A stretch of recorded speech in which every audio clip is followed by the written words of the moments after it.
ఇప్పుడు పిల్లలు ఎలా తయారవుతున్నారంటే అట్‌లీస్ట్ వాళ్ళకి నచ్చిన ఫుడ్ చేసి పెట్టినా కూడా తినడానికి చాలా బద్ధకము. సో, ఈ ప్రాసెస్‌లో మా పాప కోసం ఈరోజు బూరెలు అండ్ గారెలు చేద్దాము. సో, వాళ్ళ మిస్ ఏమని చెప్పిందంటే, "గారెలు చేసి పంపించండి. పిల్లలు ఇష్టంగా తింటుంది మీ పాప. వేరే అమ్మాయి దగ్గర నేను ఒకటి తీసిచ్చాను" అని చెప్పింది.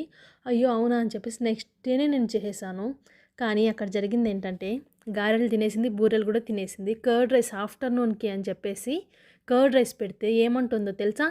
కర్డ్ రైస్ తింటే పొట్టనొస్తుందంట. పొట్టనొస్తుంది కాబట్టి రోజు గారెలు, బూరెలు పెడితే బావుంటుందంట పొట్ట. కాబట్టి అందరూ తెలుసుకోవాల్సిన విషయం ఏంటంటే గారెలు, బూరెలు మాత్రమే చిన్న పిల్లలకి క్యారీ లంచ్ బాక్స్ అవ్వచ్చు, టిఫిన్ బాక్స్ అవ్వచ్చు పెట్టాలి.